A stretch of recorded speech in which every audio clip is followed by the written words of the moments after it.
अब शुरू होता है हमारा चैप्टर नंबर 16, जहाँ किम वॉन लिम को देख रहा होता है।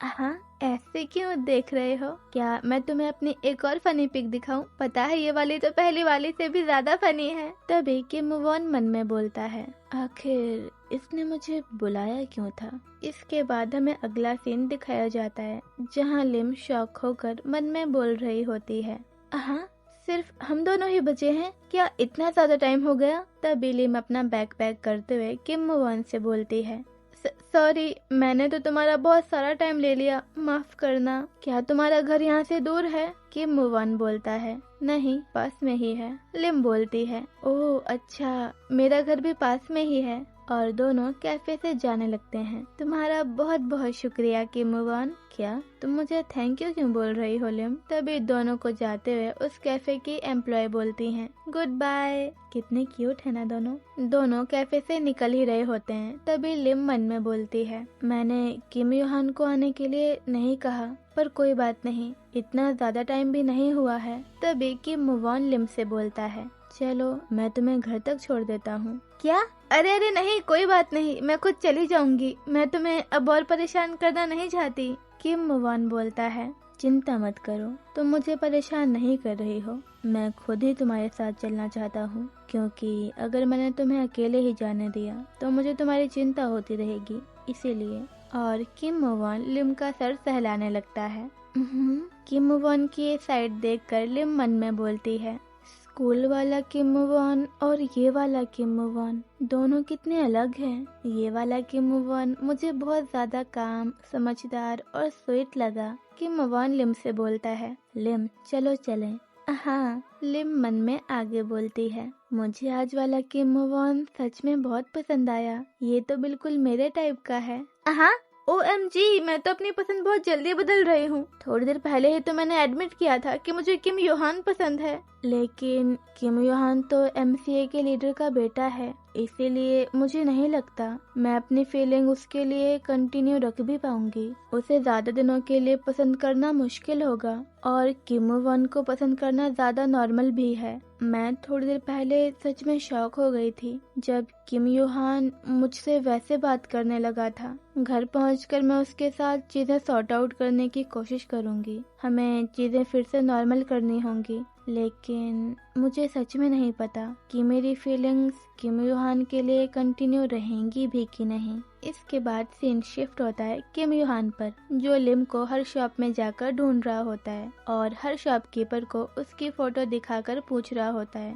कि क्या किसी ने इस लड़की को देखा है, एंड सब लोग मना कर देते हैं। एंड ऐसे ही किम योहान एक शॉप से बाहर आ रहा होता है और मन में बोलता है, अरे नहीं, लिम कहीं भी नहीं मिल रही, आखिर वो कहाँ चली गई? रात भी बहुत ज्यादा हो चुकी है। तभी किम योहान को अपने पीछे से किसी की आवाज आती है, हे तुम किम योहान हो ना? किम योहान पलट कर देखता है और शॉक होकर बोलता है, अंकल आप? तभी इस आदमी के बगल में खड़ी हुई लेडी बोलती है, ओह गॉड, आपका नेफ्यू तो बहुत सुंदर है, इसकी हाइट और चेहरा बिल्कुल चीफ की तरह है। ये आदमी बोलता है, हाँ तुम सही हो, मैं इसका ध्यान तब से रख रहा हूँ जब ये एक छोटा बच्चा था। तभी ये आदमी किम योहान से बोलता है, ओह तो तुम अभी भी मुझे अंकल ही बुला रहे हो, ये तो काफी सरप्राइजिंग बात है। मैंने सुना है कि तुमने अपना घर छोड़ दिया है, तो सब कैसा चल रहा है? किम योहान बोलता है, माफ करिए, पर आपको अंकल बोलना सिर्फ एक आदत है, और मैंने आपको अंकल सिर्फ उसी आदत की वजह से बोला। और किम योहान मन में बोलता है, ये लेडी उन्हें अभी भी चीफ कह रही है, मतलब कि चर्च में अभी भी कुछ बिलीवर्स बाकी हैं। तभी सीन शिफ्ट होता है किम योहान के अंकल और इस लेडी पर, जो आपस में बातें कर रहे होते हैं, जहाँ ये लेडी बोलती है, अगर ये योहान है तो इसका मतलब ये आपके भाई का बेटा है, मतलब आप उन्हें बहुत अच्छे से जानते हैं। किम योहान के अंकल बोलते हैं, ओह तो तुम्हें अभी तक पता नहीं चला, शायद इसीलिए क्योंकि तुमने चर्च कुछ दिनों पहले ही ज्वाइन किया है। ये लेडी बोलती है, हाँ थोड़ा एम्बैरेसिंग तो है पर ये सच है। किम योहान के अंकल बोलते हैं, हाँ मैं तुम्हें उनसे जल्द ही मिलवा दूंगा, वो रिसेंटली ही न्यू गॉड्स फैमिली का मेंबर बने हैं। एंड ये सुनते ही किम योहान एकदम शॉक हो जाता है और बोलता है, उन्होंने अभी अभी क्या कहा?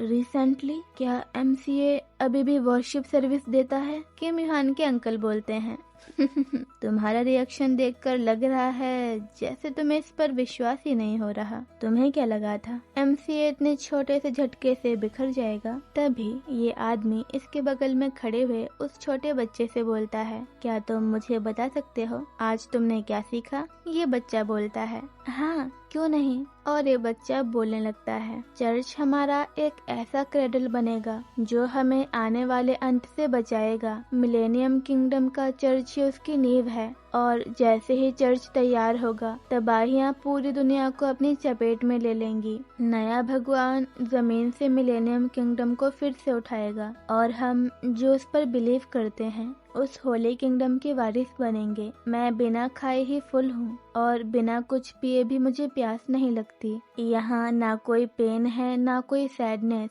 सिर्फ एक दूसरे के लिए प्यार ही एग्जिस्ट करता है। जो खुशी हम फील करते हैं वो सब इसीलिए है क्योंकि हम नए भगवान के बच्चे हैं। किम युहान को इस बच्चे में अपना पास्ट सेल्फ दिखता है और उसे रियलाइज होता है कि MCA ने पास्ट में उसे किस तरह ब्रेन वॉश किया है। और ये सुनने के बाद किम युहान अपने अंकल को एक जोरदार घूसा मारता है और ये आदमी जमीन पर गिर जाता है। चीफ आप ठीक तो है ना?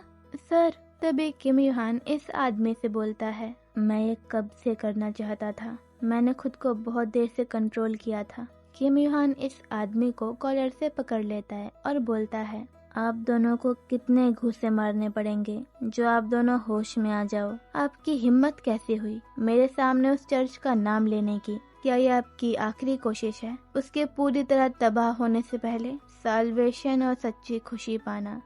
मैं अब उस उम्र से काफी आगे बढ़ चुका हूँ जहाँ मैं ऐसी बेवकूफी भरी बातों में नहीं आऊंगा। नहीं, एक मिनट, ये गलत कह दिया मैंने। ये कहना ज्यादा सही रहेगा। ट्रू साल्वेशन को पाना पागलपन नहीं है, बस इतना है कि उसका MCA से कोई लेना देना नहीं है। तभी किम युहान के अंकल बोलते हैं, हे किम युहान, क्या अब तुम्हें वो डरावने सपने नहीं आते? उस दिन के बाद तुम्हें डरावने सपने आने लगे थे, है ना? क्या ये तब की बात है जब तुमने वॉरशिप करना शुरू किया था? अंकल, शायद मैं एबनॉर्मल हूँ, तुम मुझसे ऐसा ही कहते थे, है ना? किम युहान, ऐसा इसलिए था क्योंकि तुम एक डरपोक थे।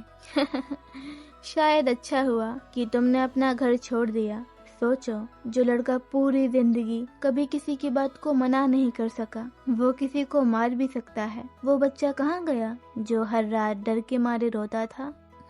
कहाँ है वो? और तुम्हें अब कौन सुलाता है? एंड ये सुनते ही किम युहान को रियलाइज होता है कि वो पर्सन लिम है, जिसकी वजह से उसे रात में अब वो डरावने सपने नहीं आते। तभी किम युहान के अंकल बोलते हैं, वो इंसान भले ही तुम्हारे साथ है, लेकिन कब तक? वो भी एक दिन तुम्हें छोड़कर चला जाएगा। तभी किम युहान चिल्लाते हुए बोलता है, शट अप, अपना मुंह बंद रखो। आपको क्या लगता है आप एक अच्छे आदमी हैं क्योंकि आपको बाइबल पूरी रटी हुई है, सिर्फ इसीलिए? और किम युहान अपने अंकल की कॉलर पकड़ के उन्हें नीचे गिराने वाला होता है और बोलता है, आप शायद भूल गए हैं, लेकिन उस आदमी का खून मेरे अंदर भी बह रहा है। इसका आधा हिस्सा उसी का है। क्या आपको पता है उस आदमी का गुस्सा कैसा था? चलो, क्यों ना आपको लाइव डेमो दिया जाए अंकल। लेकिन इससे पहले कि किम युहान अपने अंकल को नीचे गिरा पाता, किम मूव ऑन और लिम भाग कर आते हैं और दोनों को पकड़ लेते हैं। किम युहान, देखो मुझे नहीं पता कि बात क्या है, लेकिन तुम्हें शांत होना होगा। तू किसी को मारने का प्लान बना रहा है? हे लिम, ये कमीना एक साइको भी है क्या? एंड दोनों किम युहान को उस आदमी को नीचे गिराने से भी रोक लेते हैं। आप ठीक तो है ना चीफ? तभी इस आदमी को देखकर लिम मन में बोलती है,